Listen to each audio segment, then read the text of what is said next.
Hey guys, welcome back to another video. आप सभी लोगों को पता होगा कि रसायन विज्ञान का रियल पेपर जो हम लोगों ने अभी अपलोड किया था, आप लोग कह रहे थे भैया आपकी जो पीडीएफ है वो क्लियर नहीं आ रही। तो हम लोगों ने अपनी क्लियर पीडीएफ के साथ एक और वीडियो अपलोड कर दी जो पार्ट 4 वीडियो है, और ये पार्ट 5 वीडियो रहेगी, क्योंकि इस वीडियो में हम लोग पूरे क्वेश्चन आंसर्स के विथ सॉल्यूशन के साथ, जी हाँ, विथ ट्रस्टेड सॉल्यूशन। क्योंकि जो मैंने पहले वीडियो अपलोड की थी, मतलब पार्ट 2 किया था जो वीडियो में अपलोड, उसमें मैंने कहा था बच्चों से कि आप लोग थोड़ी बहुत आंसर बताइए। तो बच्चों ने थोड़ी बहुत आंसर बताया, जिससे हम लोगों को थोड़ी बहुत आइडिया हो गया। चलिए, तो अभी सही विकल्प को देखते हैं। जैसे बिल्कुल आप सभी लोगों को समझ में नहीं आ रहा था कि वो क्या लिखा था पहले क्वेश्चन में। वो लिखा था 0.00300 में सार्थक अंकों की संख्या। ये लग रहा है ना आपको कि फिजिक्स में भी आया था, ये क्वेश्चन फिजिक्स में भी आया था, तो इम्पोर्टेंट रहता है ये। ठीक है, तो सार्थक अंकों की संख्या कितनी है? इसमें 3 है। फिर डी ब्रोगली समीकरण इसमें आप लोगों का ये हो जाएगा। ठीक है, डी वाला।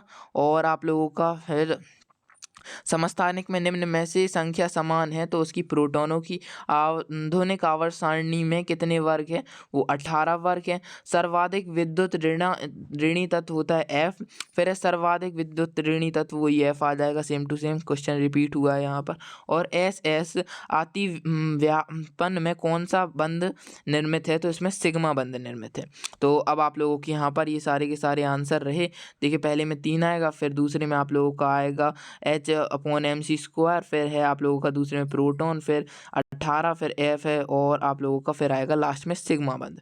ओके, अब आते हैं आप लोगों के रिक्त स्थान की पूर्ति करनी है। तो मैंने बच्चों से पूछा था वे फर्स्ट वाले में 10² का किसे कहते हैं, तो बच्चों ने बताया था इसको गीगा कहते हैं। तो अगर ये सही है आंसर तो आप लोग कमेंट बॉक्स में ज़रूर बताइएगा। और 1L = ये होता है 1000 Cl3। और परमाणु का संकेत होता है जेड। फिर लिथियम किस वर्ग में है? तो वो है एस ब्लॉक में। जी हाँ, एस ब्लॉक में है लिथियम एस ब्लॉक में है। और N2 अणु में आबंध है, N2 अणु में त्रिसहसंयोजी आबंध है। ओके, फिर है 5वां वाला चतुकल्पनीय ज्योतिमीय का संकरण होता है। तो इसका आंसर अभी हम लोगों को ये रहा, आप लोगों का DsP² संकरण होता है इसमें। ओके, मुझे लग रहा है कि ये शायद सही होगा, तो अगर सही है तो आप लोग बता दीजिए, क्योंकि इसका आंसर मुझे भी क्लियर नहीं है। ओके, फिर आप लोगों के सत्य आते हैं। सत्य में डाल्टन का परमाणु मॉडल को डाल्टन ने परमाणु को अभाज्य कण कहा है। जी बिल्कुल, उन्होंने कहा है इससे छोटा और कोई कण हो ही नहीं सकता। ठीक है, मुख्य क्वांटम संख्या में इलेक्ट्रॉन का चक्रण होता है। जी नहीं, मुख्य क्वांटम संख्या में इलेक्ट्रॉन का चक्रण नहीं होता। ठीक है, फिर आता है हमारा क्वेश्चन कि किसी विलगित गैसीय परमाणु में इलेक्ट्रॉन त्यागने में वह ऋणात्मक बन जाता है। तो जी हाँ, ऋणात्मक बन जाता है वो, और लेने वाला धनात्मक बन जाता है। आवर्त में बाएं से दाएं जाने पर त्रिज्या का मान जो है घटता है। जी बिल्कुल। और BF3 अणु ज्योति रेखीय है। ठीक है, और इसका मुझे अभी आ नहीं रहा है कि संकरण के वाले अणु BC, इसका मुझे अभी अच्छे से क्लियर आंसर पता नहीं है, इसका आप लोग बताइएगा। ओके, अब आते हैं अपनी सही जोड़ियों पे। सही जोड़ियाँ अभी बिल्कुल भी नहीं दिख रही थी, आप लोग देख सकते हैं हमने टाइप करके बिल्कुल कितना क्लियर बना दिया है। ठीक है, तो एक जल मोलर द्रव्यमान कितना होता है जल का? 18। इलेक्ट्रॉन में क्या मतलब, इलेक्ट्रॉन का मान कितना होता है? 1.602 × 10⁻⁹ C। फिर आता है हाइड्रोजन का मान 1 होता है। ऑक्सीजन में 2 बंध होते हैं। ठीक है, और फिर ये जो है त्रिबंध, ठीक है, आबंध कह सकते हैं इसे। ठीक है, यहाँ पर आप लोगों के फुल PDF में यहाँ पर मैंने लगा भी रखी है फोटो। फिर आते हैं एक वाक्य और एक शब्द में उत्तर देने हमें। तो एक वाक्य और एक शब्द में उत्तर देने। तो पहला क्वेश्चन हमसे पूछ रहा है कि मूलरता की परिभाषा बताइए। तो क्वेश्चन का आंसर मूलरता की परिभाषा बताना है हमें। ठीक है, किसी पदार्थ के विलयन में 1 लीटर में विले ग्राम मूलों की संख्या उस पदार्थ की मूलरता कहलाती है। ये होगी मूलरता की परिभाषा। उच्चतम तरंग दैर्ध्य वाले विकिरणन का नाम लिखिए। उच्चतम तरंग दैर्ध्य वाले विकिरणन का नाम है विद्युत चुंबकीय विकिरणन। फिर है LECO, मतलब LCAO, LECO का फुल फॉर्म क्या होता है? तो लीनियर, और आप लोगों का हो जाएगा linear combination of atomic orbitals. Linear combination of atomic orbitals. Alcohol क्रियात्मक समूह का रासायनिक सूत्र क्या होता है? तो एल्कोहल क्रियात्मक समूह का रासायनिक सूत्र होता है CnH2n प्लस 10H ये होता है। फिर है आप लोगों का क्वेश्चन पूछ रहा है कि द्रव्य धातु का नाम लिखिए। द्रव्य धातु का नाम है पारा। पारा जो है वो द्रव्य होती है और वो धातु होती है, ठीक है। द्रव्यमान संरक्षण का नियम या CH4 या H2O का आणविक द्रव्यमान ज्ञात करना है।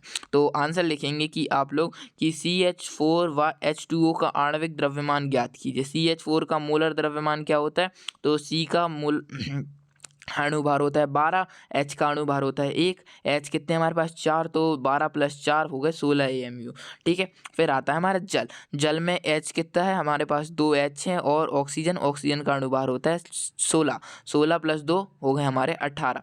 अब आते हैं S बंद में प्रथम वर्ग में तत्वों के नाम लिखने हैं, तो पूरे तत्वों के नाम लिख सकते हैं, जैसे hydrogen, lithium, aluminium, sodium, potassium, rubidium, ऐसे आप लोग नाम लिख सकते हैं। और फिर इलेक्ट्रॉन वंधी एंथैल्पी की परिभाषा लिखनी है। तो किसी गैसीय उदासीन परमाणु में बाह्यतम कोश में जब इलेक्ट्रॉन जोड़ने पर जो ऊर्जा बाहर निकलती है उसे इलेक्ट्रॉन की लम्धी एंथैल्पी कहते हैं। इसे लैम्डा EgH से व्यक्त करते हैं। ओके, फिर आता है 8वां क्वेश्चन, निम्नलिखित तत्वों को बढ़ते परमाणु क्रम में लिखना है। तो ये यहाँ पर फोटो अच्छे से आ नहीं पाई है। नेक्स्ट, हाँ यहाँ पर आइए। तो Na+A+3 Mg+2 N नियोन। तो इसे बढ़ती हुई क्रम में लिखेंगे। तो पहले तो नियोन का जान लेते हैं। नियोन 10 होता है इसका परमाणु क्रमांक। Ag का होता है 13, नाइट्रोजन का होता है 11 और मैग्नीशियम का होता है 12।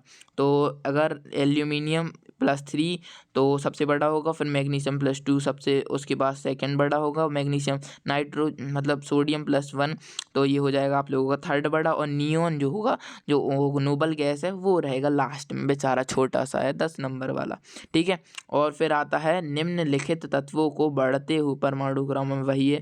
फिर निम्नलिखित तत्वों की परमाणु में लुईस बिंदु प्रतीक लिखना है।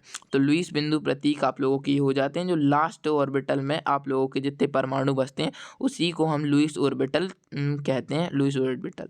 तो आप लोगों के देखिए Mg में 2 बचते हैं, तो नियोन में नाइट्रोजन में 5 बचते हैं, ऑक्सीजन में 6 बचते हैं, और नियोन में बचते ही नहीं ना, 8 बचते हैं। तो 8 भी लगा सकते हैं, वरना कुछ भी नहीं, हाँ कुछ की जगह 8 लगा दीजिएगा, क्योंकि थोड़ा सा ही रहता है, 8 लगा देंगे, मैं यहाँ पे भूल गया था। कुछ से अच्छा तो कुछ तो सही। फिर Na2+ आबंध कोटि की गणना कीजिए, और या हम लिख सकते हैं कि आबंध फलन या प्रति आबंध फलन में आणविक कक्षाओं में 2 अंतर लिखने। तो हमने आबंधी कक्षक और प्रति आबंधी कक्षक में 2 अंतर लिखे।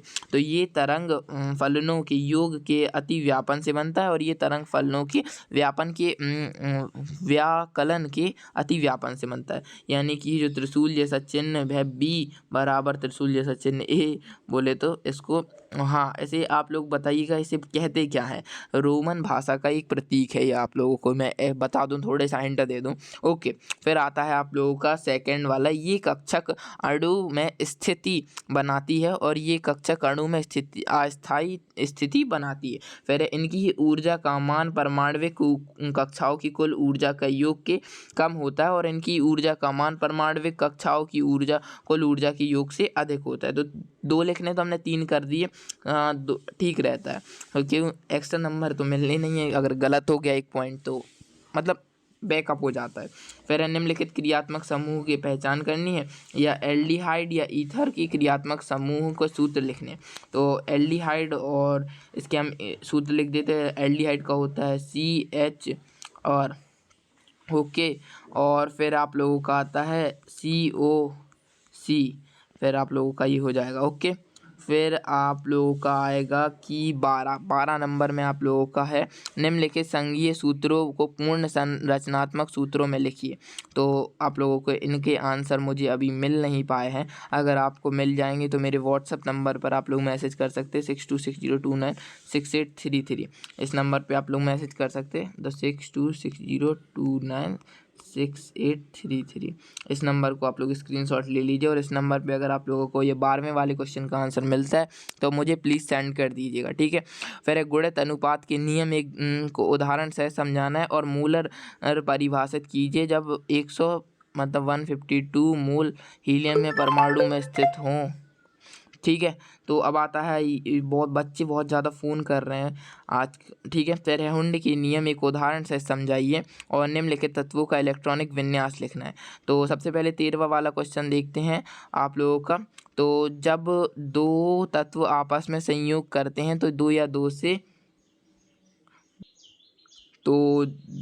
दो तत्वों से आपस में संयोग करते हैं तो दो या दो से तत्वों से अधिक यौगिक बनते हैं। तब एक तत्व के भिन्न मात्रा जो दूसरे तत्व के निश्चित द्रव्यमान की योग करती है परस्पर सरल अनुपात पूर्णतः अनुपात रखती है, और ये उसका एक उदाहरण हो जाएगा आप लोगों का। और 14 वाले क्वेश्चन को देख लेते हैं। इसमें हमें इलेक्ट्रॉनिक विन्यास लिखना था। तो नाइट्रोजन का इलेक्ट्रॉनिक विन्यास होगा 1s2 2s2 2p6।